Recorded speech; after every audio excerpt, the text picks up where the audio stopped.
The Mayan prophecy. Not an apocalypse but the awakening of a god.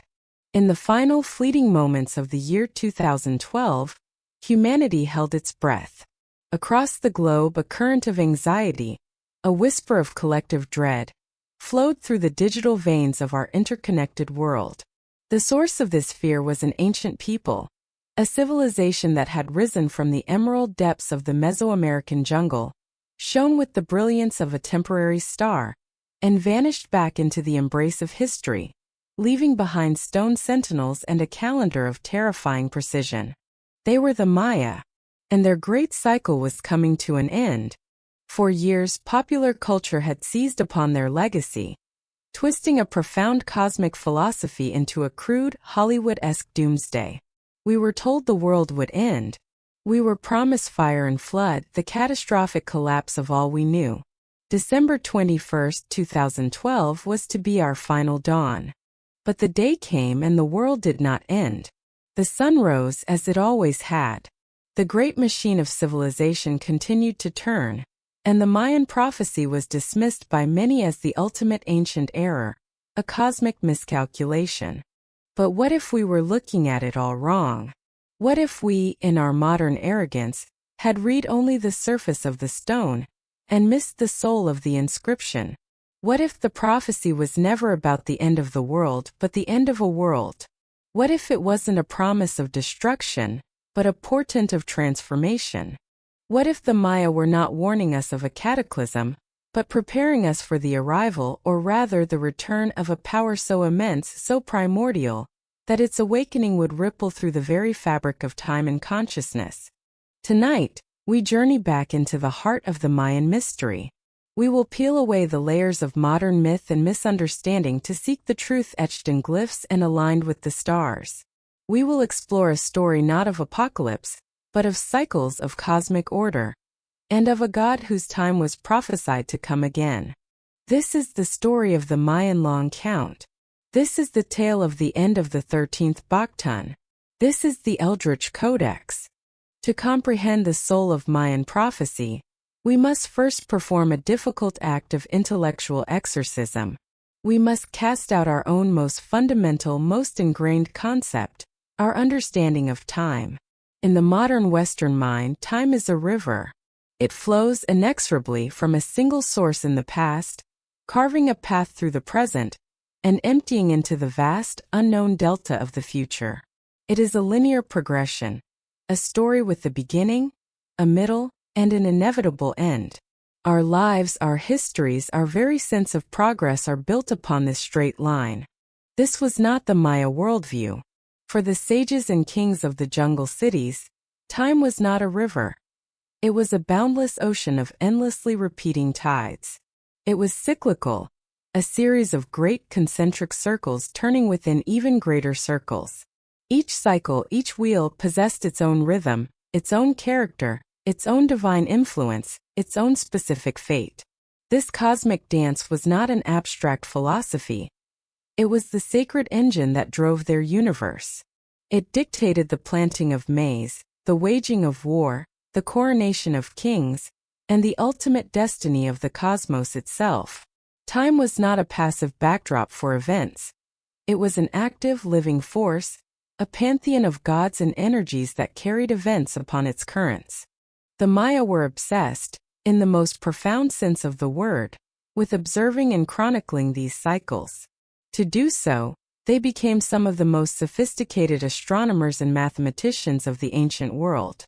From their towering observatories, they charted the course of Venus with breathtaking accuracy, calculated the solar year with a precision that rivaled their contemporaries across the globe, and predicted lunar and solar eclipses. This was not science for its own sake. It was a sacred duty, for to understand the movements of the heavens was to understand the minds of the gods. And to chart this divine choreography, they developed not one, but a complex interlocking system of calendars, each a gear in the magnificent machinery of eternity. The first gear, the very heart of their ritual life, was the Tsokin. This was the 260-day sacred round. It was not based on any obvious astronomical cycle like the sun or moon. Instead, it was a beautiful, intricate permutation of two smaller cycles, one of 20 named days and one of 13 numbers. Imagine a procession of 20-day lords, each with a unique name and personality.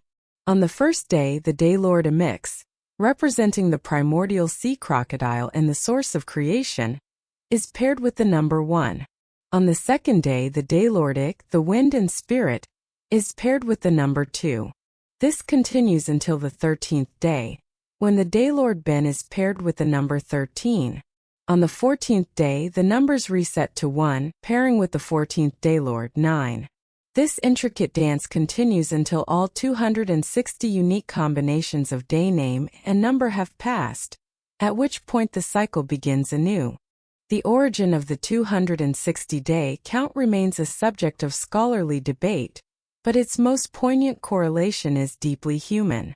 The cycle mirrors the 9-month period of human gestation, linking the very creation of people to the sacred rhythms of the cosmos. The Tsokin was the calendar of destiny. A person's birth date within this cycle determined their name, their character, and their fate. It was a form of divine horoscope, a spiritual DNA that connected every individual to the sacred energies of creation. Priests, known as daykeepers, would consult the Tsokin for divination to determine auspicious days for marriage, for planting crops, for going to war, or for enthroning a new king. It was the spiritual pulse of Maya society. Working in concert with the sacred Tsokin was the second great gear, the Hab. This was the civil calendar, a more familiar 365-day count that approximated the solar year. It provided the structure for the mundane, practical aspects of life. The Hab was composed of 18 months, or Yunals, each containing 20 days. These months were named for seasonal and agricultural events, grounding the calendar in the realities of the earth.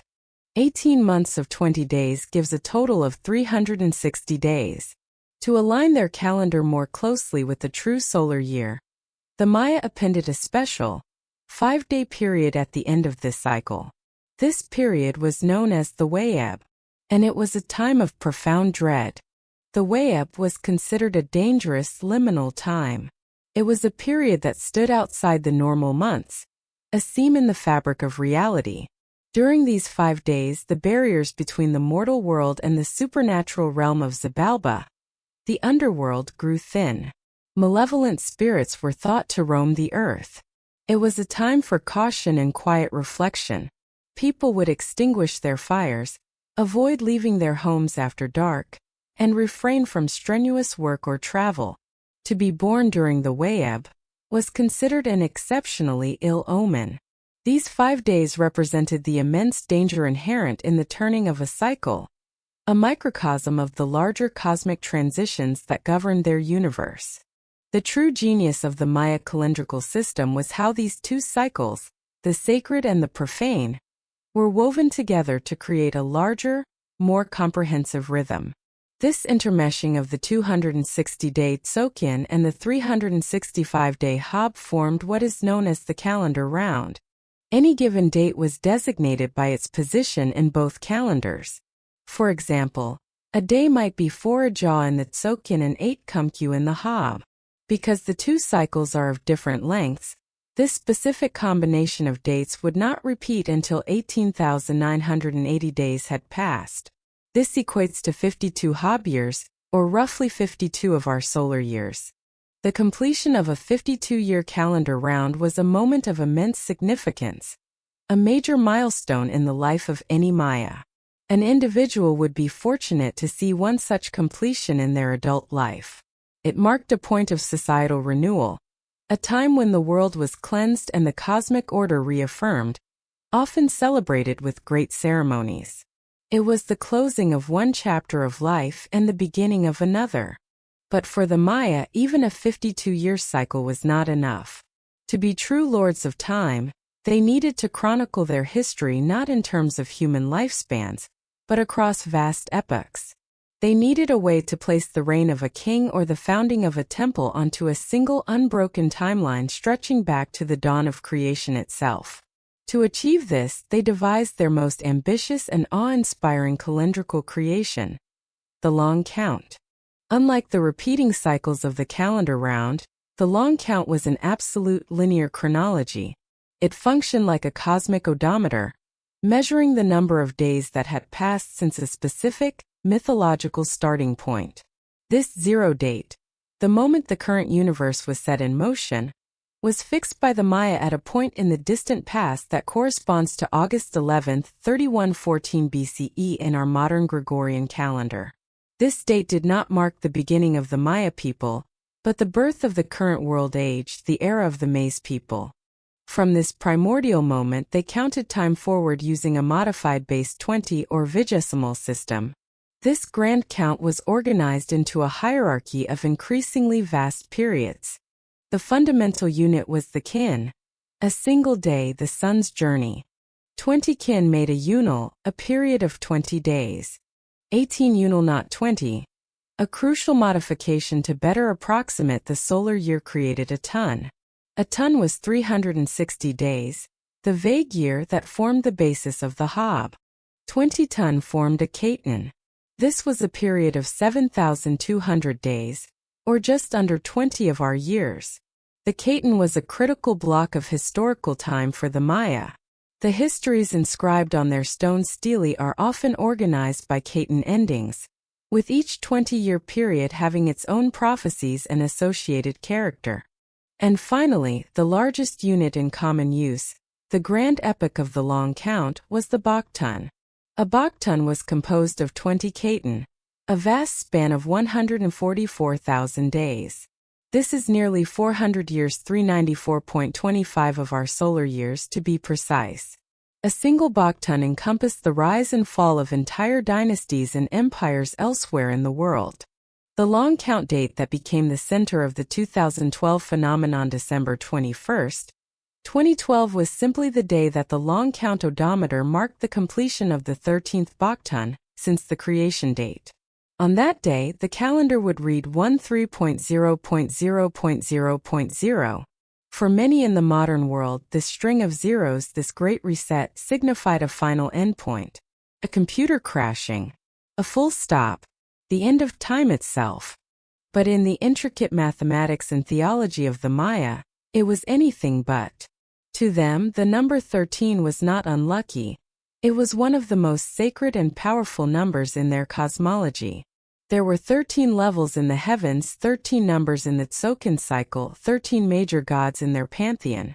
The completion of a cycle of 13 units was not a moment of termination, but of culmination. It was a moment of supreme wholeness and transition. The completion of 13 Boktons did not signify an annihilation, but the conclusion of a vast great cycle spanning over 5,125 years.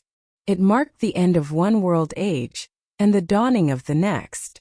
To truly understand why an end was not an end, we must look to their story of creation. The Popol Vuh, the Council Book, tells us that the universe we inhabit is not the first. The gods, it says, desired to create beings who could speak their names, worship them, and keep the days, honoring the sacred calendars. Their first attempt was to fashion humanity from wet clay. But these beings were soft, mindless, and had no cohesion. They simply dissolved in the water. The creation was a failure. For their second attempt, the gods fashioned beings from wood. These creatures were more successful. They could walk and talk and multiply. But they were hollow. They had no hearts, no minds, and no memory of their creators. They wandered the earth aimlessly without purpose. Angered by this failure, the gods unleashed a great cataclysm to destroy them. A resinous rain fell from the sky, and a great flood washed over the land. The wooden people were attacked by their own tools and their own animals. Their survivors, it is said, fled into the forests and became the monkeys we see today, a poignant reminder of a failed creation. Finally, after these failed attempts, the gods found the perfect substance for creation: maize. From yellow and white corn, they ground the dough that would form the flesh and blood of the first true humans. These beings were intelligent, they were grateful, and they remembered their creators. They were the ancestors of the Maya. Our world, the world of humankind, was the final and successful creation. This foundational story is the key. Maya cosmology is built upon a bedrock of creation, destruction, and recreation. What a linear Western mind might see as a singular, terrifying apocalypse, the Maya saw as a necessary, painful, but ultimately regenerative turning of a cosmic page. The idea of a world ending was not a unique terror. It was a known and expected part of the universal order. Thus, when the long count calendar pointed to the completion of the 13th Baktun, the end of the Fourth World Age, Maya priests and scribes were not looking for an Armageddon. They were anticipating a transition on the grandest possible scale. The world was not expected to vanish in a puff of smoke. Time was not expected to stop. Rather, a great cycle, an entire world age, would conclude, and a new one would dawn. The deep existential fear surrounding 2012 was a modern invention, a ghost of our own eschatological anxieties projected onto a civilization that did not share them. The real mystery, the one the Maya themselves might have pondered, was not if the world would end, but what the transition would bring. What would be the character of the Fifth World Age? And what divine powers would preside over its birth? The answer to that question, or at least a powerful clue, does not lie in grand cosmological theory, but in the earth itself. It lies on a single broken stone monument, pulled from the soil of a site in Mexico called Tortuguero. For it is there, and only there, that the classic Maya left a direct, albeit cryptic, inscription about the dawning of the new age. A clue that spoke not of oblivion, but of a divine arrival. A clue that names the God who would preside over this momentous change. And that is where our investigation must turn next. The universe of the Maya, as we have seen, was one of masterful order, governed by the precise and relentless turning of calendrical wheels. Their cosmos was a grand celestial clock, and they were its devoted keepers. But this clock did more than simply tell time. It was imbued with prophecy. The Maya believed that the future was woven into the very fabric of the past, that the character of a day, a Ketan, or a Baktun would echo through eternity. Time did not just flow. It had texture, meaning, and destiny. The long count calendar, in its majestic sweep across millennia, was the ultimate expression of this belief.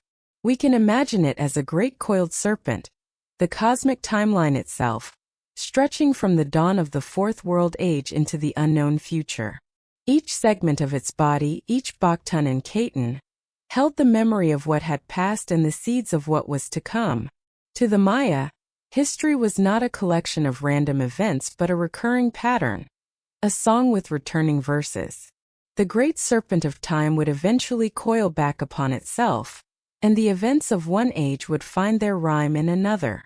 Given this profound belief, it is natural for us to assume that the Maya landscape would be littered with prophecies, their stone monuments screaming warnings and promises of the future.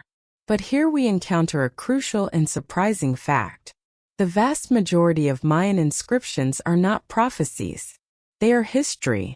The stelae, the great stone trees that populate the plazas of cities like Tikal, Copan, and Palenque, are royal biographies etched in stone. They are meticulous records. They commemorate the birth of a ruler, his accession to the throne, his parentage, his military victories over rival cities, his marriage alliances, and the sacred rituals he performed to sanctify his reign and nourish the gods. They are a declaration of power and legitimacy, anchoring the king's life to the sacred cycles of the calendar. They speak with great authority about the past and the present, but they are almost entirely silent about the distant future. To find a Mayan scribe willing to cast his gaze across centuries, to connect the deeds of his own time to a cosmic event more than 1,000 years away, is exceptionally rare. It would be an act of supreme confidence or perhaps supreme anxiety. It would require a monument of unique purpose and a prophecy of staggering importance. For centuries, no such text was known. The 2012 date was a mathematical extrapolation, a known ending point for a great cycle, but one without a specific classical-era prophecy attached to it. It was a sentence without a verb, an ending without a story. And then from the soil of the Mexican state of Tabasco, a place far from the towering pyramids of the Maya heartland, the story began to emerge. It came from a site known as Tortuguero. Tortuguero in the Classic period was a site of secondary yet strategic importance. A satellite city, it was often under the political influence and military shadow of the great metropolis of Palenque, the home of the legendary King Pakal the Great. The rulers of Tortuguero waged wars, built temples, and dutifully recorded their histories, just as their more powerful neighbors did. And like so many other Mayan sites, its history was swallowed by the jungle and forgotten for a millennium. When archaeologists began to work at the site in the mid-20th century, they unearthed a number of inscriptions. But one in particular was destined for global fame. It was catalogued as Tortuguero Monument 6. It was not a grand stela, but a series of carved panels that likely adorned a building or shrine. By the time of its discovery, it was already broken, its story fractured into pieces. These fragments are now scattered, held in museums in Mexico and the United States, with some even in private collections. The monument, like the prophecy it holds, is incomplete. The painstaking work of piecing together this puzzle fell to epigraphers, brilliant scholars, who are the linguistic detectives of the ancient Maya world. They photographed, drew, and analyzed every surviving glyph, comparing the fragments, reconstructing the syntax, and slowly, painstakingly, coaxing the story from the silent stone. Most of the inscription on Monument 6, like so many others, is a historical record. It focuses on the life and accomplishments of a 7th-century ruler of Tortuguero, a man named Balamaja, which means Jaguar Lord. The monument was created to commemorate a specific event, the dedication of a building, likely a temple or shrine, in the year 669 AD. The text details the rituals performed, the gods invoked, and the importance of this sacred space to the king and his lineage. For almost its entire length, it is a conversation with its own time. But it is the final passage, the very last glyph blocks on the right-hand panel, that breaks the mold. It is here that the scribe of Balamaja performs an act of breathtaking chronological audacity. He lifts his gaze from the dedication ceremony of 669 AD and casts it forward, across an ocean of time, to the very end of the great cycle. He connects the local earthly actions of his king to the universal, divine moment of the 13th Bhaktan's completion. The text is explicit. It names the date, 13.0.0.0.0.0, Foraja 3 Kankin. This is the only known monument from the classic Maya period to mention the 2012 date in a clearly prophetic context. This single damaged stone is the ground zero for the entire phenomenon. But what does the prophecy actually say? This is where the damage to the stone becomes a critical part of the story. The key glyphs that describe the event are eroded and difficult to read, their precise meaning obscured by time. This ambiguity became a vacuum, which was eagerly filled by sensationalism, speculation, and outright fabrication. Early, inaccurate translations spoke of a return of fearsome gods, of judgment, of cataclysm. However, through decades of careful, rigorous scholarship by world-renowned epigraphers like Dr. David Stewart and Dr. Stephen Houston, a clearer picture has emerged. While some details remain debated, the core message of the passage has been established with a high degree of confidence. The passage begins by stating that on the future date, Suits-J, Uxlajuan Pic, the 13th Bhaktan will be completed. It continues describing what will happen on that day. Utium, it will occur. The following glyph is badly eroded, but some scholars suggest it may relate to the concept of darkness or seeing. And then comes the crucial event.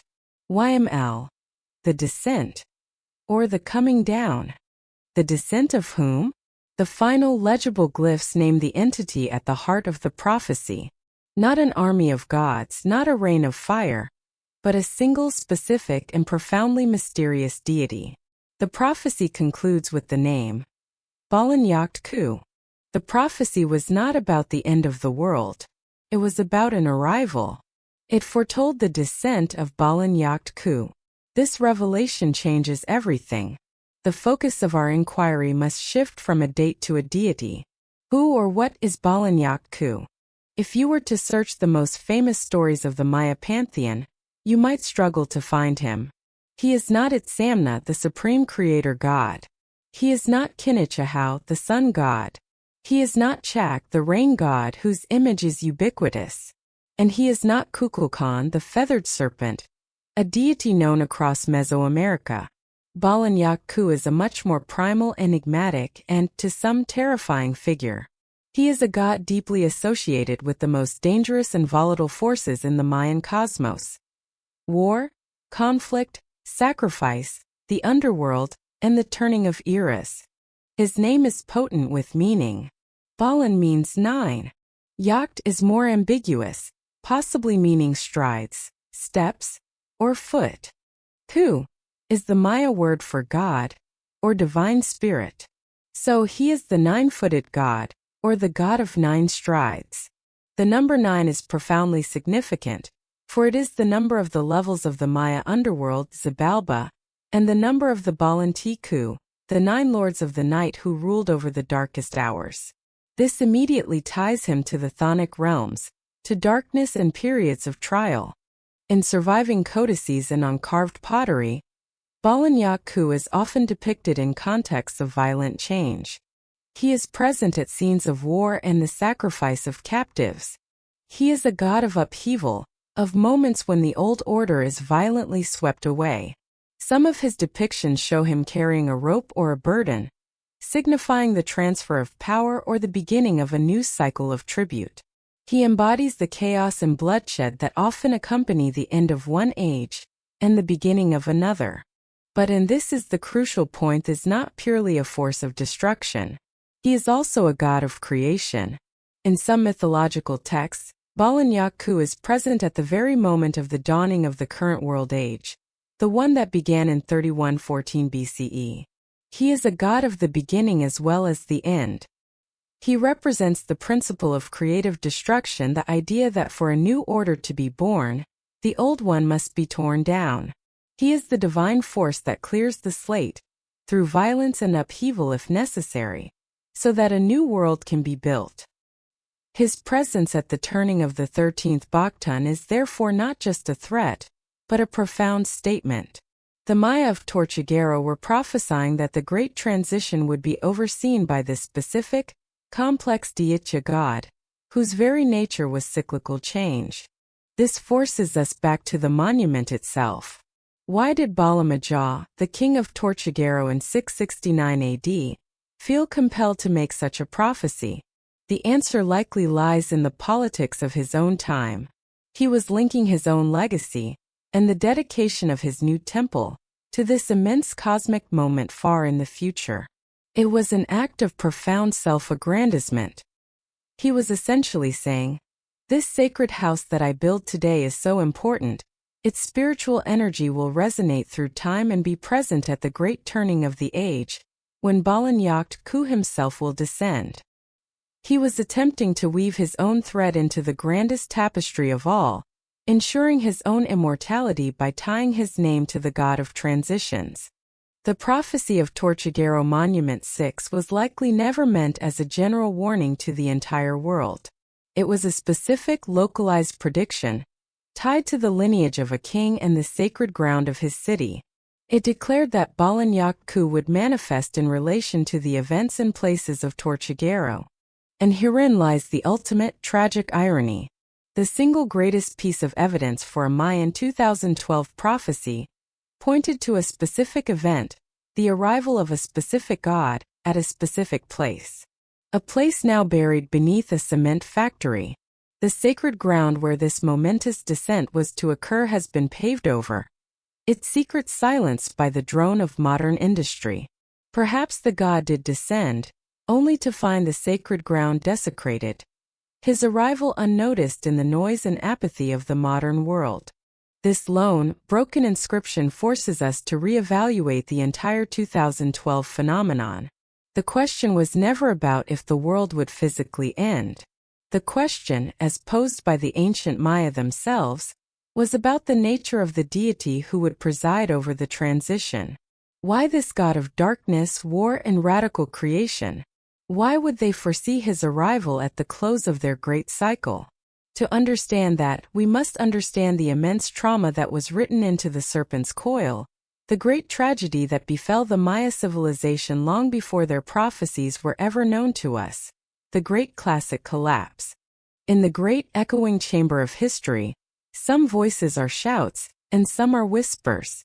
The annals of humanity are filled with the clamor of empires rising and falling, of declarations of war and treaties of peace.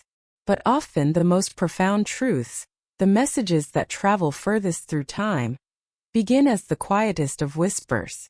So it is with the prophecy of Tortuguero. We have journeyed through the grand cosmology of the Maya, their universe of interlocking calendars and cyclical time.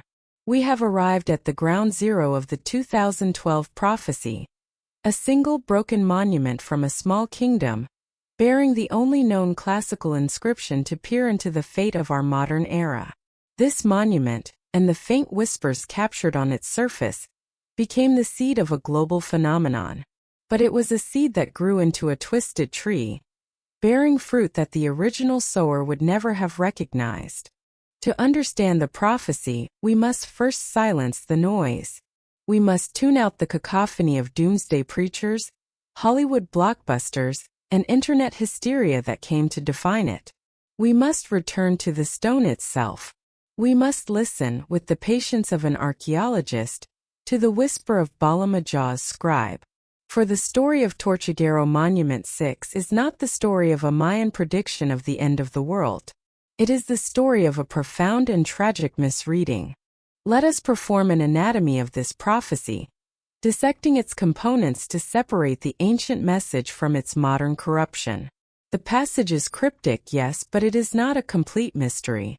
The first part is a simple statement of calendrical fact. Suits-J, Uxlajuan Pic, it says. The 13th Baktun will be completed. There is no judgment here. No terror. It is a statement of celestial mechanics, as certain and as neutral as an astronomer stating that winter solstice will occur on a specific date. The Maya, as masters of time, knew with absolute certainty that this great 5,125-year cycle had a designated endpoint. This was not a prediction, it was a calculation. It was the great clock of the cosmos striking midnight on a Baktun, nothing more. The text continues, Utum, it will occur. And here we encounter the first critical ambiguity. The glyph that follows this phrase, the verb that should describe the nature of the event, is badly eroded. A chip in the stone, a scar left by the centuries, created a void. And into this void, the modern imagination poured its darkest fears. Scholars have debated what this damaged glyph might have been. Some, like David Stewart, have suggested it may have been the verb ila, meaning to see, rendering the phrase it will be seen or it will be witnessed. Others have noted a possible connection to the concept of darkness or blackness, suggesting an event that would be enveloped in darkness. But even this is not necessarily apocalyptic. Darkness in a ritual context can mean a sacred liminal space, a period of transition before the coming of a new light. Whatever the original word, this small patch of damaged stone became the blank canvas upon which the apocalypse was painted. It is the first great pillar of the misreading. Where the text was silent, we inserted a scream. Next comes the core action of the prophecy, Wemal, a clear and legible word meaning the descent of, or the coming down of. This word emal is key. In Mayan iconography and texts, it is often used to describe the actions of gods. It does not imply a crash or a fall, but a formal, purposeful arrival. It is a god manifesting from the celestial realm to the earthly plane. This was not a prediction of falling skies, but of a divine visitation. And whose visitation? The text is unequivocal. The entity who will descend is Balan Yacht Ku. As we have learned, this is a complex and powerful god of transition, conflict, and creation. This name is the heart of the prophecy, and it is the second and most critical pillar of the misreading. The popular narrative cherry-picked the elements of war and darkness associated with this god, and ignored the equally important aspects of creation, renewal, and the establishment of new order. They saw a demon where the Maya saw a divine, if dangerous, midwife to a new age. So the authentic prophecy, stripped of its sensationalist veneer, states this: when the great cycle is completed, an event perhaps to be witnessed will occur. The formal descent of the god of transition, Balan Yacht Ku. This is the whisper from the stone. It is a message of profound cosmic change, presided over by a specific deity. It is not a message of human extinction. To truly understand why this prophecy was misread, we must first understand why it was written. No text exists in a vacuum. It is a product of its time, its place, and its purpose. The purpose of Tortuguero Monument 6 was not to send a warning to the 21st century. Its purpose was rooted firmly in the mud, blood, and politics of 7th century Tabasco. Let us meet its patron, Bala Majah, the Jaguar Lord of Tortuguero. He was a king of a secondary kingdom, living in the long shadow of a superpower.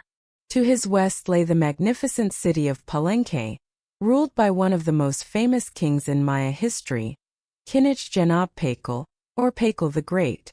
Palenque was a behemoth, a center of art, architecture, and military might. Tortuguero's history was inextricably linked with its powerful neighbor, sometimes as an ally, sometimes as a. The inscriptions tell us that in the early 7th century, Tortuguero was embroiled in a brutal war with Palenque. In fact, Tortuguero's ruling dynasty may have been founded by a branch of the Palenque royal family, making their conflicts a bitter dynastic struggle. Bala Majah himself engaged in star wars, sacred battles against neighboring towns, capturing their patron gods and lords. He was a king trying to carve out a sphere of influence, to assert his authority against the gravitational pull of a giant. And what was the primary tool of a Maya king's propaganda? The dedication of magnificent buildings, and the erection of monuments to celebrate them. Monument 6 was created to commemorate one such building, a place referred to as the House of Balan Yacht Ku. This is a stunning revelation. The king dedicated a physical temple on earth to the very god, who he then prophesied would descend at the end of the age. Suddenly the prophecy snaps into focus. It is not a detached, philosophical observation about the distant future. It is a masterful act of political and religious legitimation. Bala Majah, through his scribe, is making one of the boldest claims in Maya history. He is declaring, I, Bala Majah, am a king of such cosmic importance, and this temple I build is so sacred, that my patronage of the god Balan Yacht Ku in the 7th century will be recognized and affirmed by the god himself when he descends at the turning of the great cycle over 1,300 years from now. He was sanctifying his own actions by tying them to the greatest transition point in the cosmic calendar. He was attempting to make his small kingdom the spiritual epicenter for the dawn of the next world age.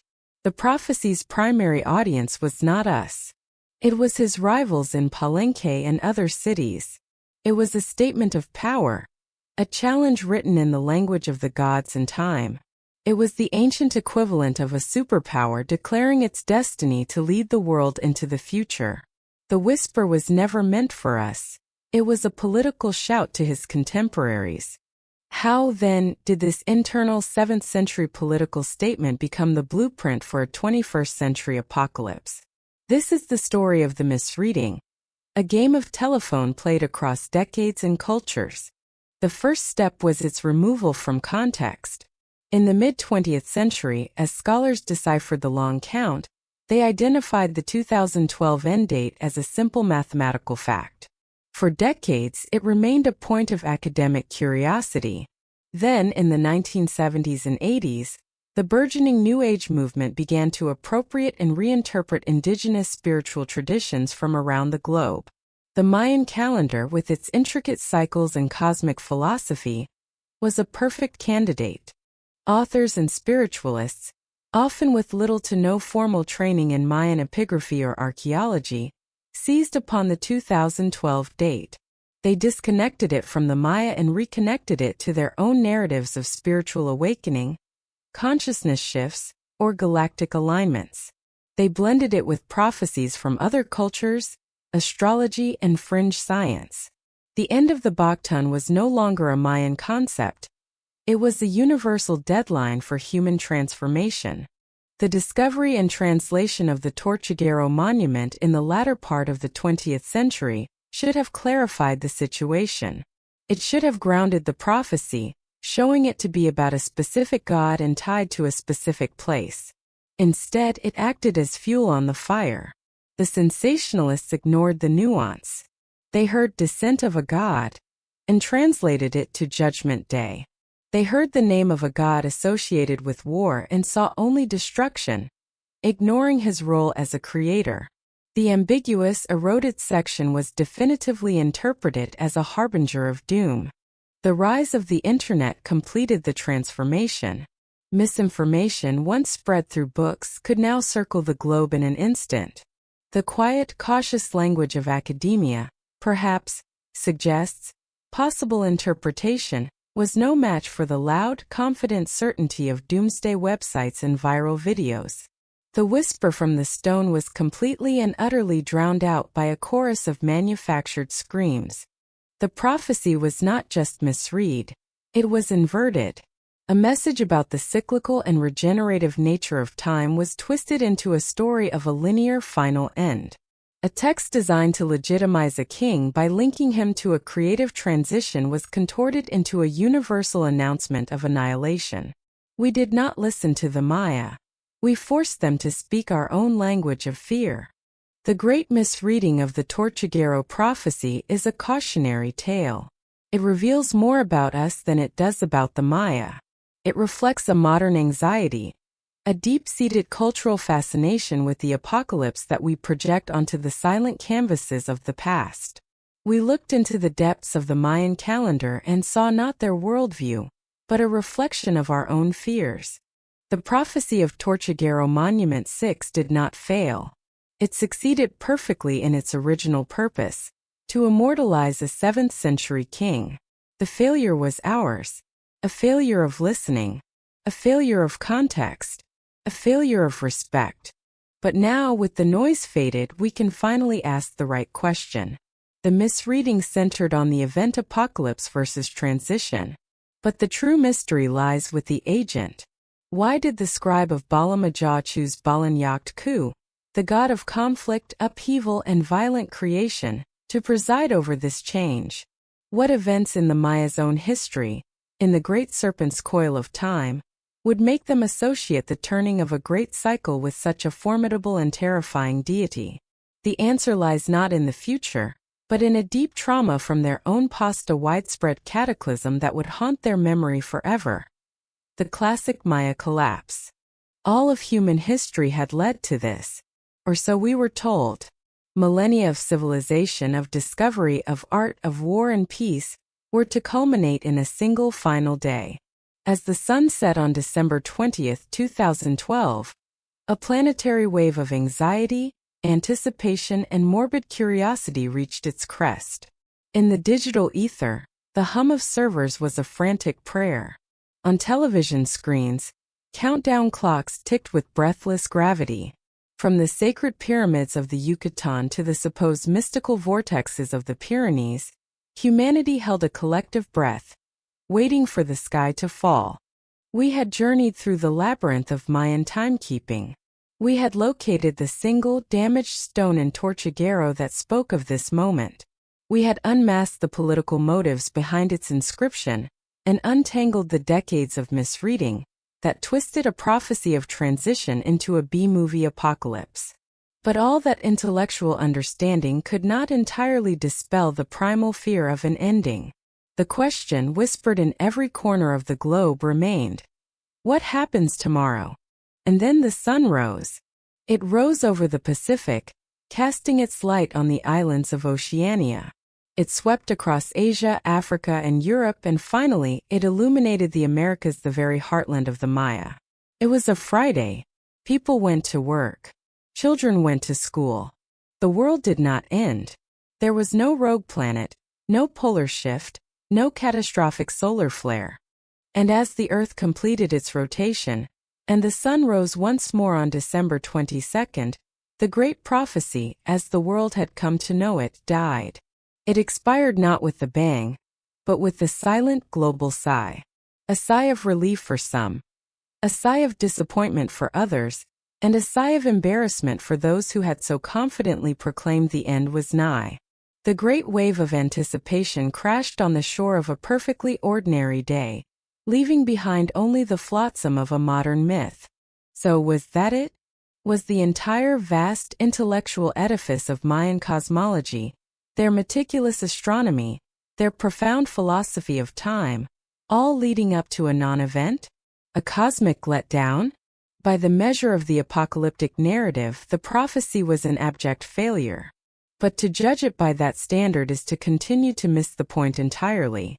The modern sensationalist prophecy failed because it was never the prophecy the Maya made. We must ask again, what did the Maya actually predict?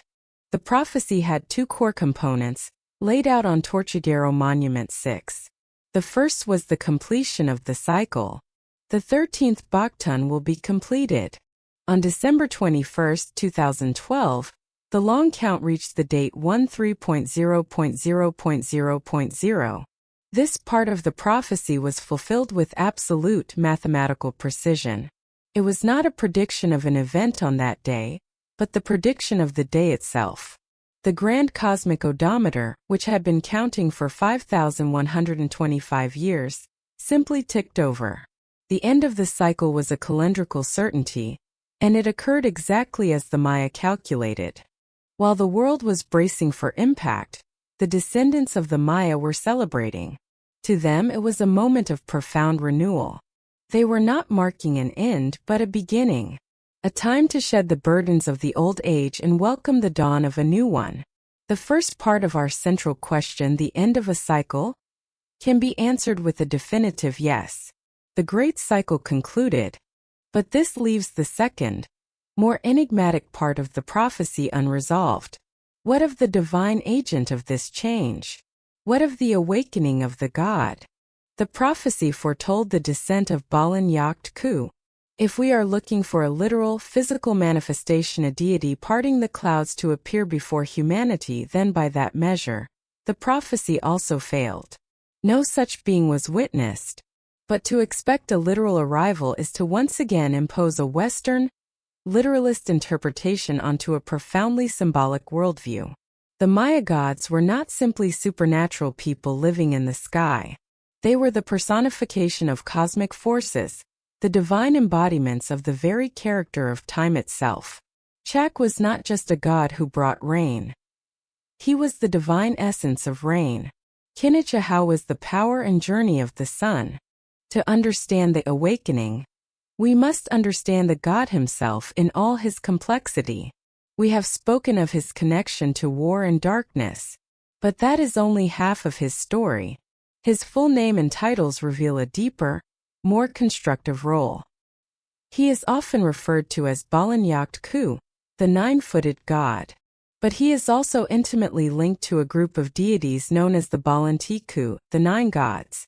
In some creation narratives, these nine gods are depicted as supports, as pillars holding up the sky or a cosmic throne.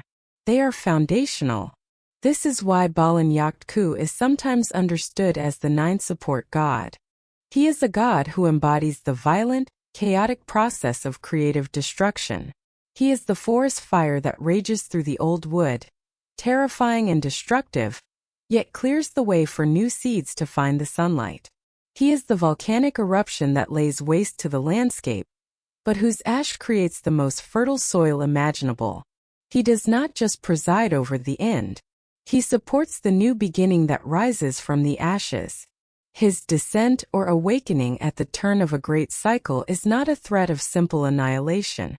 It is a promise that the coming age will be one of radical transformation, of old structures being torn down to make way for the new. He is the patron deity of paradigm shifts. So, if the awakening was not literal, what was it? Perhaps the prophecy was never about a single 24-hour period. Perhaps December 21, 2012 was not the event but the starting gun. The awakening of the god was not the descent of a being, but the unleashing of a force. The prophecy could be interpreted as foretelling that the character of the new Baktun, the new world age, would be defined by the very energies that Balan Yakhtku personifies. Let us for a moment view our modern world through this ancient Mayan lens. Let us consider the defining forces of the age that began on that December day. Is it an age of stability, calm, and predictable continuity? Or is it an age of upheaval, conflict, and radical transition? The years following 2012 have been marked by a relentless, accelerating sense of disruption. Old political orders have been shaken to their core by waves of populism and nationalism.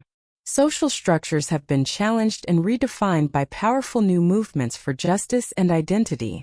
Technology, particularly social media and artificial intelligence, has radically rewired how we communicate, think, and govern, often in chaotic and unpredictable ways. Geopolitical norms have been upended, leading to new conflicts and a pervasive sense of instability. The world feels as though it is in a state of constant low-grade fever, a period of intense and often painful transformation. This is the domain of Balan Yakhtku.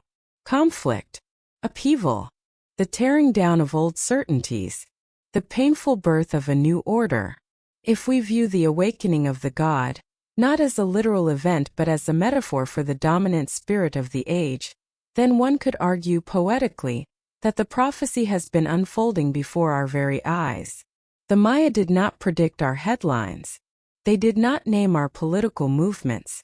But they may have, with chilling accuracy, identified the fundamental nature of the era we were about to enter. They prophesied the coming of a storm, and we have been living in its turbulent winds ever since.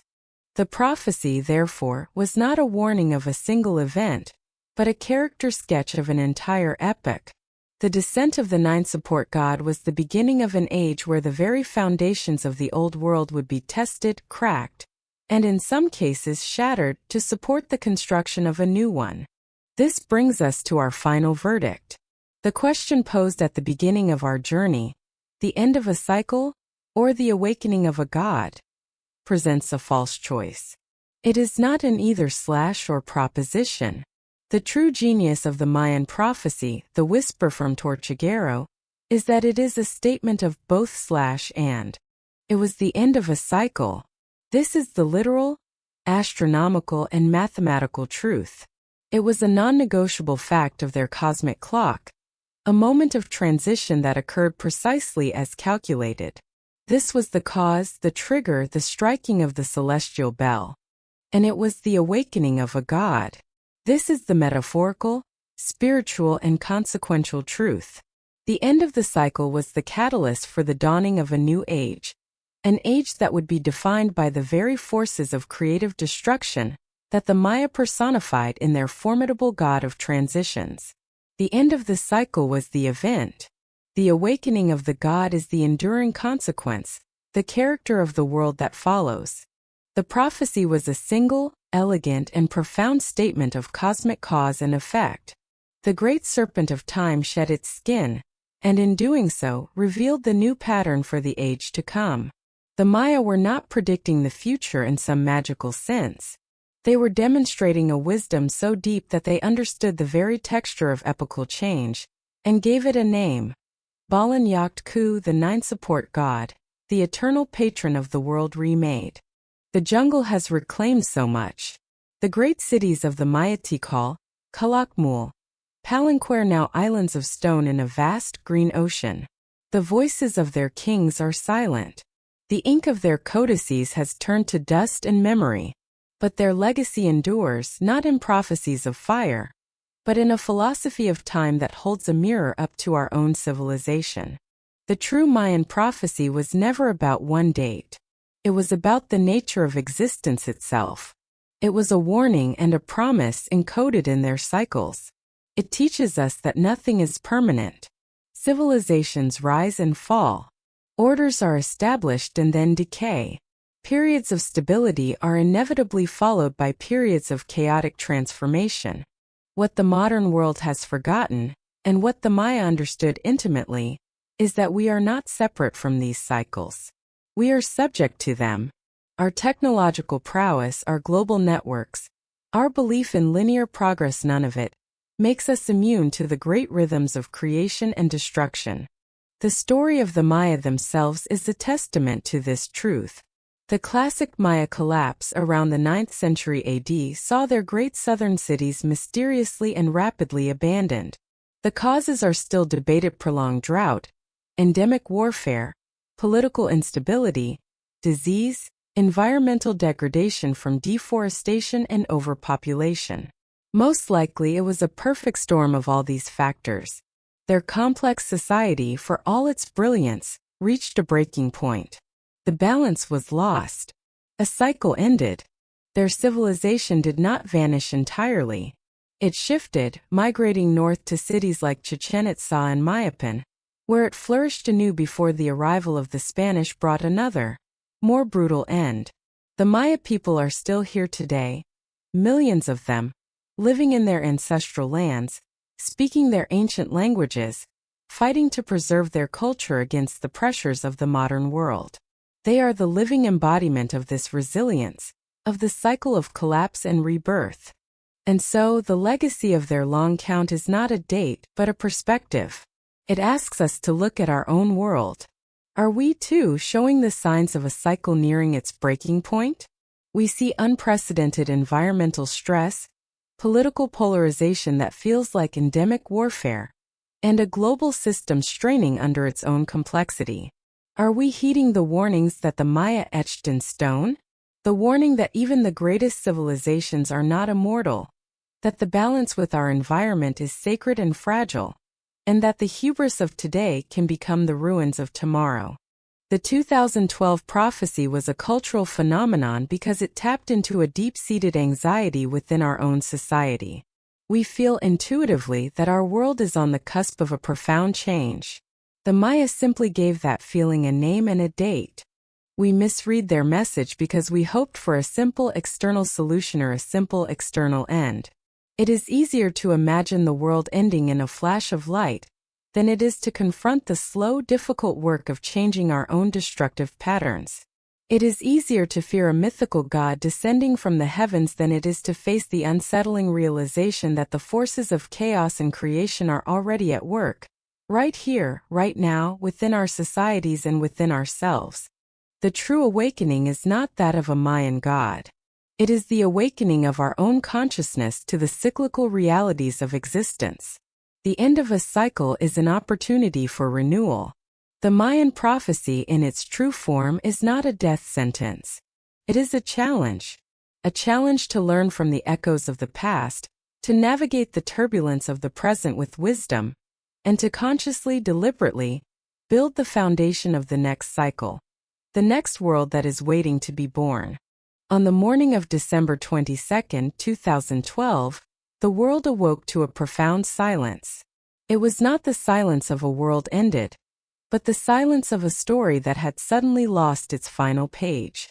The great global fever had broken, leaving behind the hollow echo of an apocalypse that never was.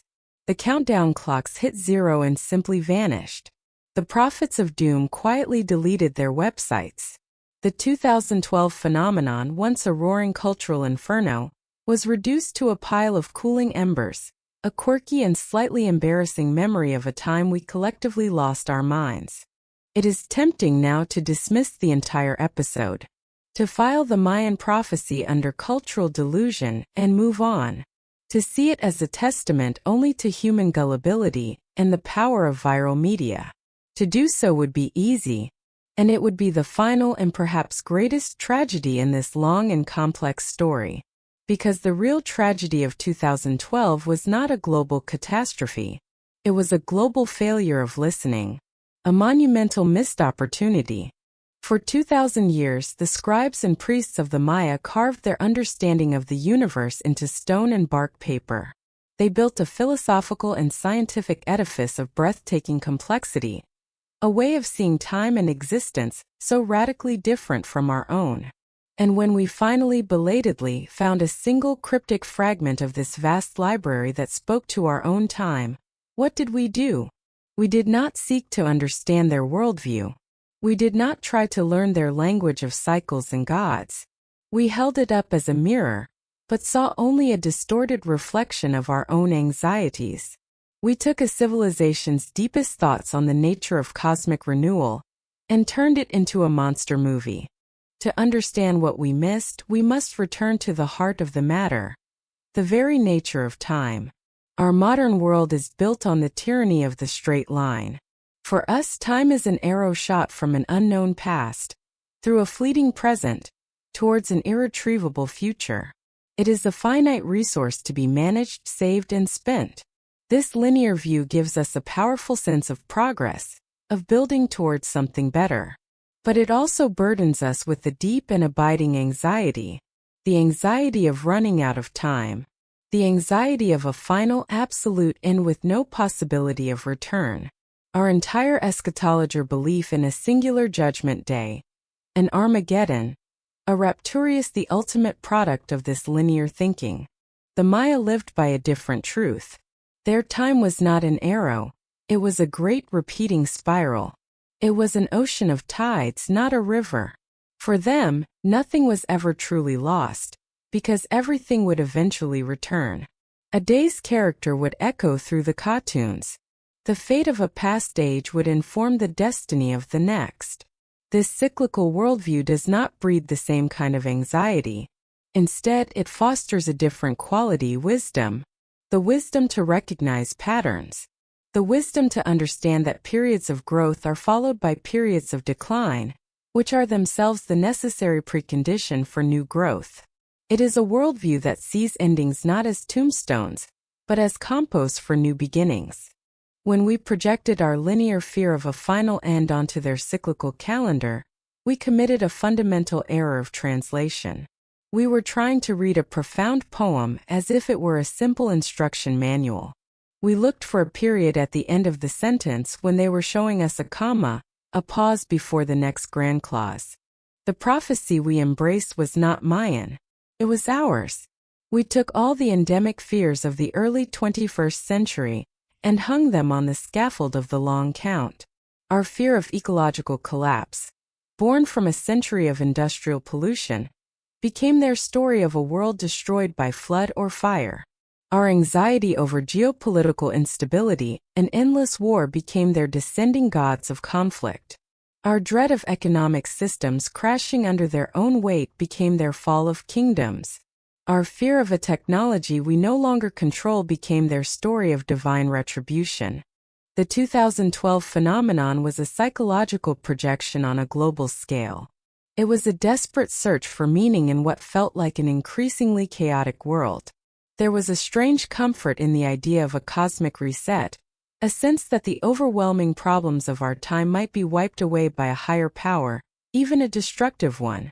It was easier to imagine the end of the world than to imagine the difficult, painstaking work of solving our problems. We did not want to hear the Maya's complex message about transition and responsibility. We wanted a magical deadline and a final curtain call. And in all of this noise, we forgot the most important truth of all.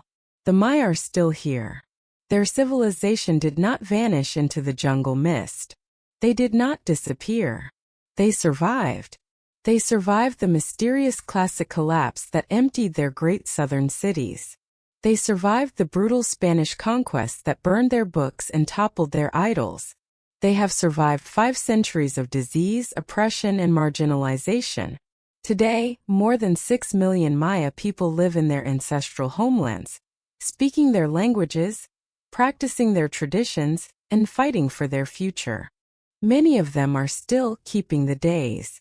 Men and women like this daykeeper still consult the sacred 260-day Tsokin calendar to guide their communities.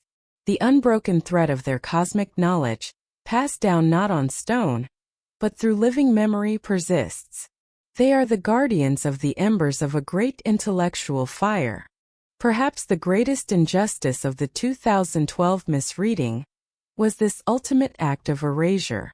By focusing obsessively on their ancient past and a fictitious end, we ignored their living present. We treated them as a dead civilization, their voices relevant only as ghostly prophets of our doom, rather than as a resilient, living people with a profound wisdom to share. The real story is not one of a lost civilization, but of a surviving one. Their endurance through cycles of real, historical apocalypses is a far more powerful epic than any fictitious doomsday.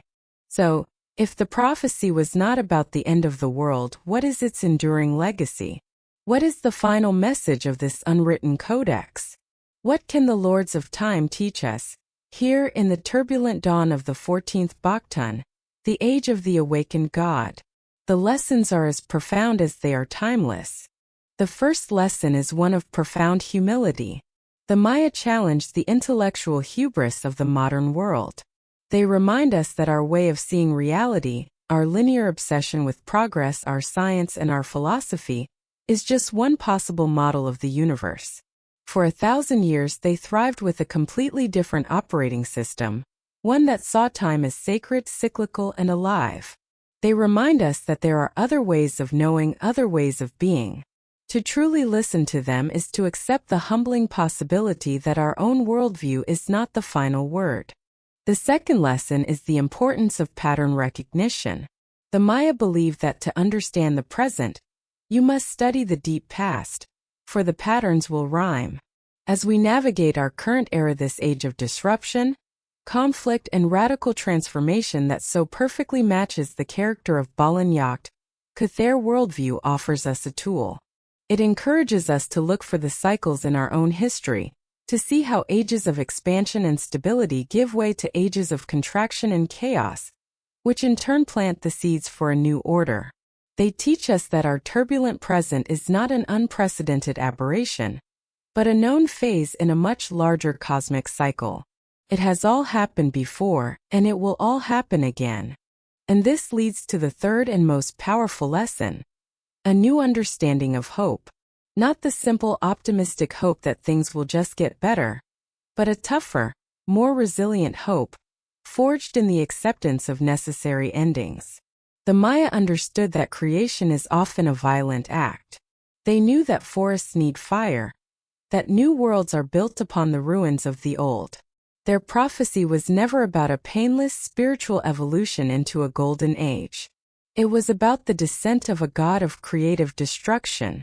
They teach us that we should not fear the crisis, the collapse, the ending of a cycle. We should fear our inability to let the old world die.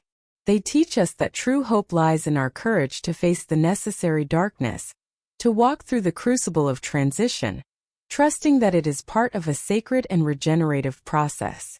It is a hope that finds strength not in avoiding the storm, but in learning how to build the foundations of a new world in its wake. The whisper from Tortuguero has finally been heard.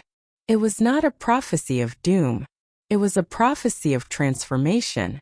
It was the story of the end of one great cosmic chapter, and the beginning of another. It told us the clock would be reset, and that a formidable divine power, one of upheaval and renewal, would preside over the new age. The Maya were right. The cycle ended. The God, in all his metaphorical power, has awakened. We are living in his world now. The unwritten codex of the Maya is not a dusty relic of the past. It is an open book, and we are writing its next chapter with every choice we make.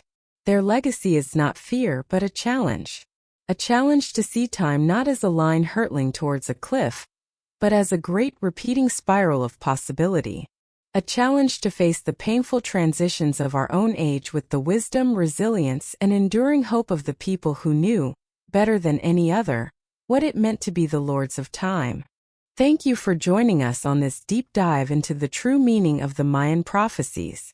The story of our world is filled with such complex and misunderstood histories, and exploring them is our passion here at the Eldritch Codex.